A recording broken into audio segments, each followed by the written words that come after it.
I'm in Jerusalem, in Israel, the eternal undivided capital of Medinat Israel, and I have the privilege of talking to Professor Mordechai Kedar today. Mordechai, thank you for your time. Pleasure. Now, we were talking earlier on about some of the problems in Jewish communities and the importance of free speech being able to discuss sometimes difficult or controversial issues. Can you give your view on what you see in Jewish communities around the world with regard to free speech, what can be discussed, what can't be discussed? Well, what I sense in Britain, in the United States, in Australia as well, is that Jews are afraid to speak because they are afraid to wake the birds up from their slumber. They think that if they don't speak, nobody will see them, nobody will relate to them, and people will leave them alone. And the mere speaking about problem might make it even worse. This, I think, is wrong, because the first step which you should do with a small problem is to not to speak about it, to shout about it, to ring the bell about it, because if you don't, a small problem will become a big problem. Right. And you have to deal with this when it's still small, when it still can be dealt with. But if you are afraid, if you, don't be quiet, don't make the problem bigger, this is what the problem is bigger. The fact that you don't speak about it. You've had some problems, you were saying, when you went to the United Kingdom to give some talks, and there were constraints on what you could say about Islam. Well, because Jews in Britain are afraid from their shadows, because the earth is shaking because of the immigration to Great Britain, and those Jews are really afraid. How do I know that they are afraid? They are coming to Israel, buying apartments, buying houses in Israel, for a rainy day.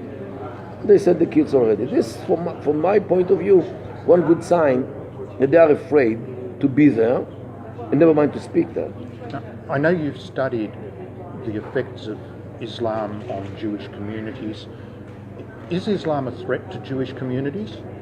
Well, as the Jews in France. Why do they flee from France in big numbers? Why do they leave France? Why do they run away? Because of the weather? No. Because of the birds? No. Okay? Ask them, they will tell you exactly. So you would think there's a threat there?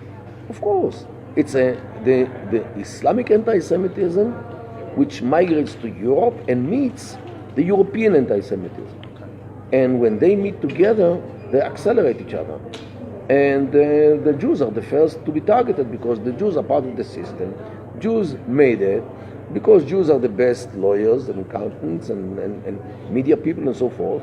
So let's ride on the Jews. Another issue we were talking about is the importance of Jewish identity in Eretz Israel, and particularly the holy sites. Now, you've had something to say about the controversy recently on Har Ha'Bayit and al-Aqsa mosque. Where is al-Aqsa? Well, originally, according to Islamic sources, al-Aqsa means the further mosque, was near a village which today is in Saudi Arabia, named Ju'rana. Okay, so it's not in Israel at all? No, it's in Saudi Arabia. Because that village had two mosques. One was closer. It was named Al-Masjid al-Adna, means the closer mosque. And the other one was further. So it was called the further mosque, Al-Masjid al-Aqsa. Only because of a rebellion in Mecca, which happened 50 years after Muhammad died, he died in 632. The rebellion erupted in 682. So those rebels, headed by a guy named Abdullah ibn Zubayr, they blocked the roads to the Hajj in front of those who came from Damascus area, from this area, from the Sham. So they looked for an alternative place for pilgrimage because of this rebellion, and they took Jerusalem because Jerusalem was holy for Jews, it was holy for Christians, let it be also holy for Muslims.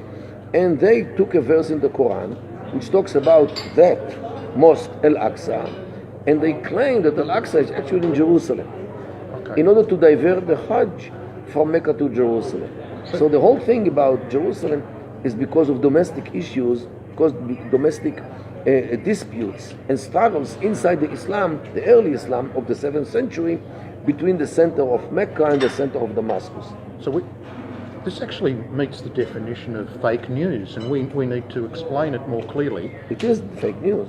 I know you've talked extensively on this, and we will put a link to one of Mordechai Kedar's talks in the comments section below this video. By the way, the Shi'i Islam, which is like one of 6 Muslims in the world, they don't consider, traditionally, they don't consider Jerusalem to be holy. For them, the third place in holiness after Mecca and Medina is the city of Najaf, which is located in southern Iraq, not Jerusalem.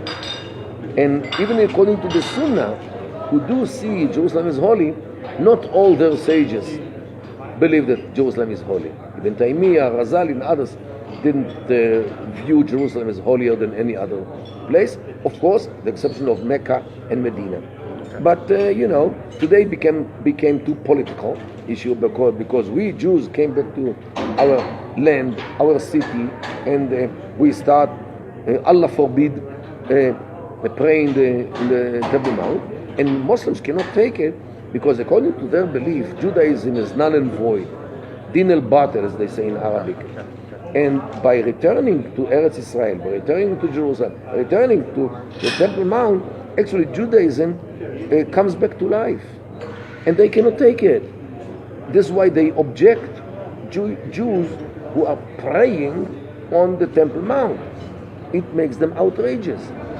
So this is why, because according to their belief, the Islamic belief, not the radical Islam, the Islamic belief, Judaism is null and void, and everything which was once Jewish, Abraham, Isaac, Jacob, Moses, and Jesus Christ as well, all are actually Muslims. It means they appropriated the prophecies. And Adam Harishon.